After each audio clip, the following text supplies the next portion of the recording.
Hello and welcome. This video is going to be a what sold video for me, and that is for all the platforms that I do not do live sales on. So that is Etsy, Poshmark, and eBay. Yes, I do actually have 3 platforms of sales to share with y'all, and I'm going to start with my lowest performing platform first, which would be Poshmark.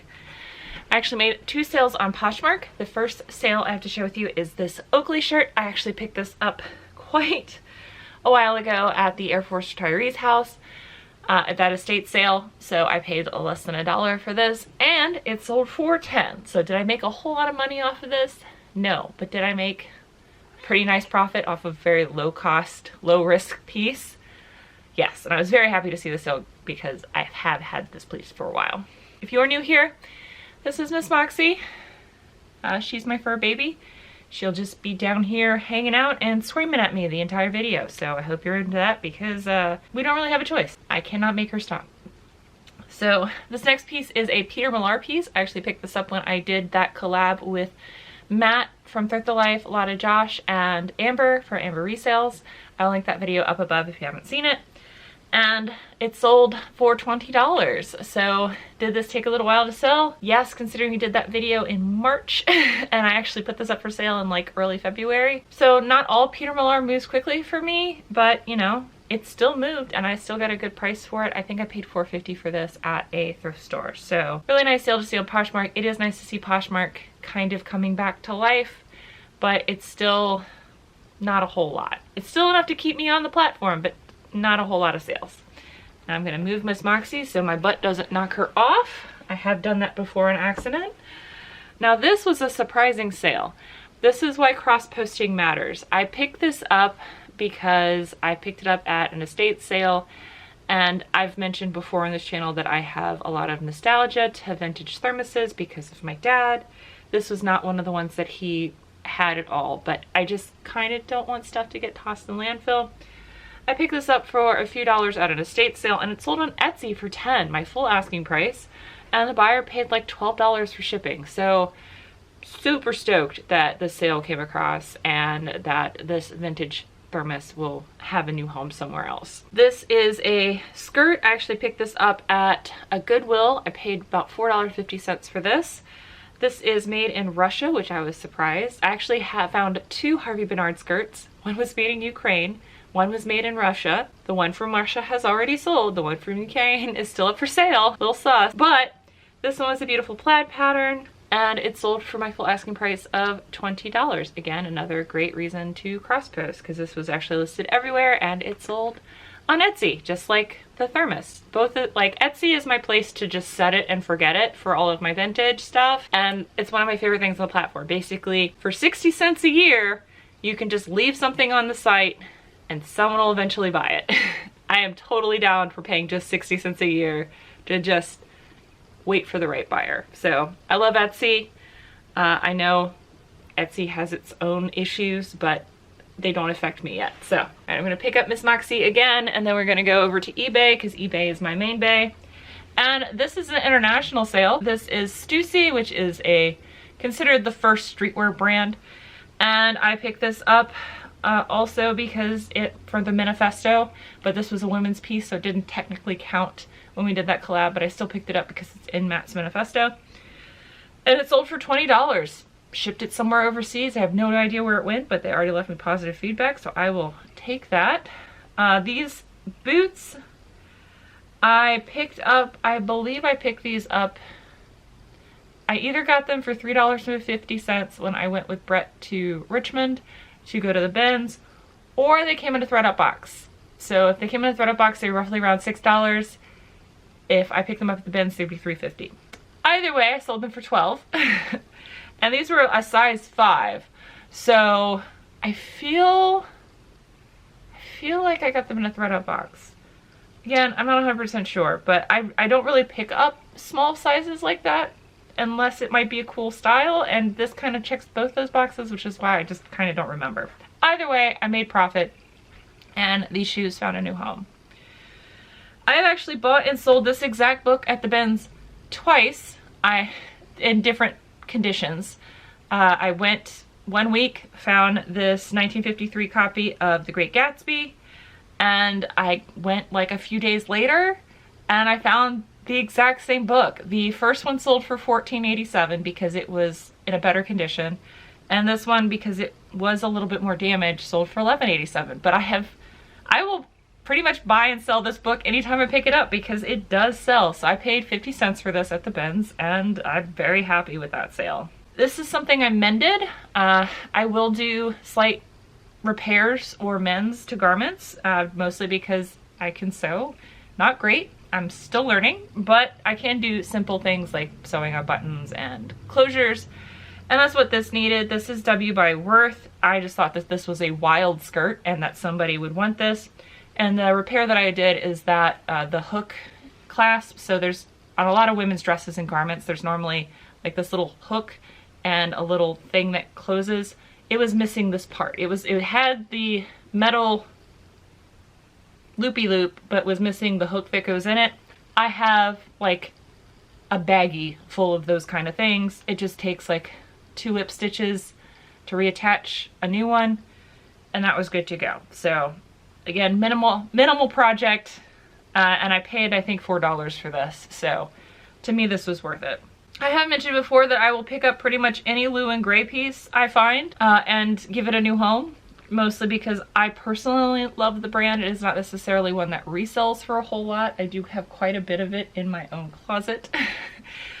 This did not look good on me. I am, my heritage is Asian, so I have yellow undertones in my skin. I know I don't necessarily look it because I am currently reflective, but most like yellows and oranges don't really look good on me. They make me look very sallow. So this I had to find a new home. And it did for $12.50. So I'm glad that this new with tags piece sold and that someone else will get to enjoy Lou and Grey. This is a great sale. This is a Italian cashmere lambswool coat. This had absolutely no brand label in it whatsoever. Nothing. I do not mind picking up stuff if it does not have a brand label in it, if it has the content label in it. Not because I can look up and figure out what kind of brand it is, but because sometimes the material matters more than the brand. And that is the case in this one because being cashmere and lambswool and in a great size. So this is a 44R, which I believe is the most common like suit jacket size for men. And this was like a beautiful dress overcoat. I actually paid $4 for this at an estate sale. And it sold for $79.90 because I sent off 20% off offers. I had this sitting in my death pile for like a year. So this was a great sale. I'm really glad that this person really liked the coat. And again, it had no brand. So I just put vintage, Italian, and then the types of materials that was on it. Had no problem selling it. Great dress coat. I've also mentioned before that I really like selling ties. Ralph Marlin is a novelty tie company. It's a vintage novelty tie company. Most of their ties actually have the date on them, or the year I should say, which is awesome. And it also normally has the art, like what the novelty print is somewhere on it too. They're great to list, and they're really cheap. I paid $2 for this at a thrift store, and it sold for $8. This is from 1992. Normally when I list ties, I measure the total length of the tie, which is what you see here is the 55 inches. I have a yardstick and I put it in the wide part of the tie at the bottom so they see how wide the tie is, and then I just list it and what the material content is. It's great. It's like 4 photos. I love ties. Another book I found at the bins, I paid 25 cents for this because it was a soft cover. This is from a 70s cartoon show, but this is a 1981 book. Miss Switch. If you find this and it's a first edition, it might be worth picking up if you get it for less than $1. Again, I paid 25 cents for this and it sold for $5.76 and the buyer paid for shipping. All right, this next item is a tie Beanie Baby. I will pick these up for $1 or less if I find them, especially if they've got the tag still attached to them. But I don't normally make it a habit to pick these up. This is from 1997. This is the ostrich, and I have Becky to thank for purchasing this for me. She bought it for me for my full asking price of $2.87 for her child. So I hope they love it, and I really do appreciate you buying for me, especially something like this. So I hope they love it, and I'm glad that what is Stretch? Stretch has a new home. This is probably the first time I've ever picked up Forever 21 on purpose to resell. I mean, I have had it gifted to me, like when Carolyn gave me a bunch of clothes, but I just redonated it, and I've also had them come across in thread-up boxes. But I purposely picked these up at the bins because it was less than $1. This was plus size, and this was a collaboration between Forever 21 and Alphonse Mucha? This person was a well-renowned advertisement artist from the Victorian and Edwardian era up and through the Art Deco era. And this is just a collaboration with one of his prints on it. And I picked this up for less than $1, and it sold for my full asking price of $14.87. So some of the fast fashion brands, if you can find a good collab, can be worth picking up for resale. That always surprises me. I'm not sure if I'm gonna find something like this again, but it was neat to say that I made a good profit on Forever 21. And fast fashion that didn't end up in the landfill, because it was going to. This is a vintage pie bird. I was very tempted to keep this. The only reason I did not keep this is because of the fact that it was new. It had the original tags still on it, so I went ahead and sold it. I am looking for my own pie bird. If I could find a green pie bird, I will be elated. But this is the first time I've ever found a pie bird. They are very collectible. If you don't know what a pie bird is, it is something you like stick in the pie, and its little beak comes out. It's to let the steam and moisture out if you're doing like a closed pie. I don't know. It's just like a nice little vintage thing that I've always wanted one because I always thought they were so cute. And this person bought it for $10.30, and I believe I paid like $1 for this. I found this in a hole-in-the-wall thrift store, which I may do. I'm thinking about making a trip out for Thriftmas, because this place is just a treasure trove. It is like, it's like, I don't know, going to someone's, I don't know. This thrift store is an experience. It's a winding conglomeration of buildings that's just full of stuff, and I think we're gonna have to do that for Thriftmas. But I found this there for $1. I love it.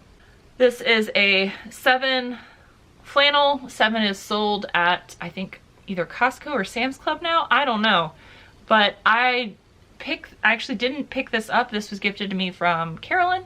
So Carolyn and Ernie, again, thank you.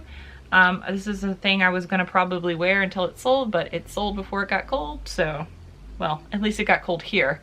But it sold for $10, so it's 100% profit because, again, this was free to me. So this is something I picked up when I went to Texas with my partner. I actually got 2 of these. I found them in different parts of this antique mall.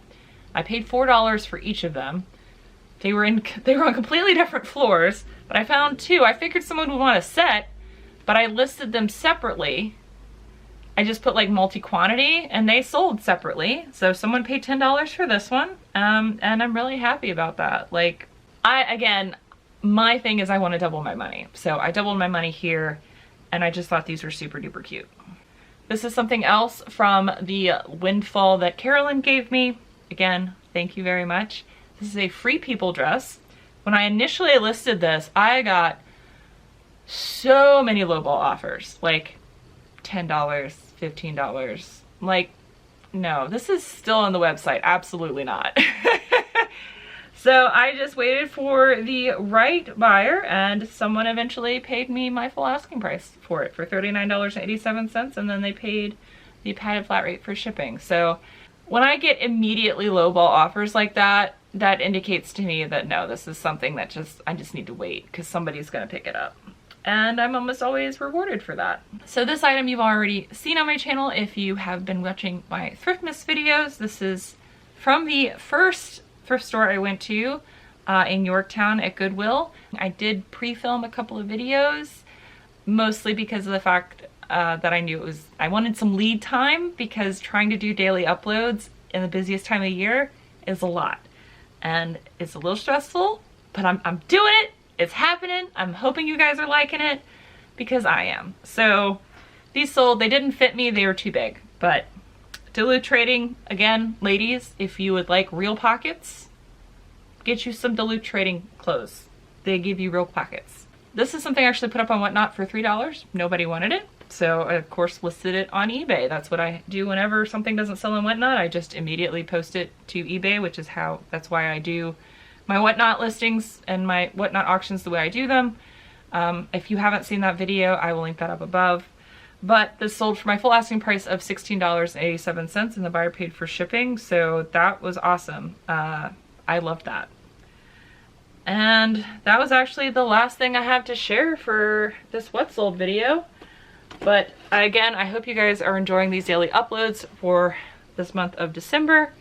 And I will see you guys in tomorrow's video. Till then, bye. Bye. Moxie. It's Moxie.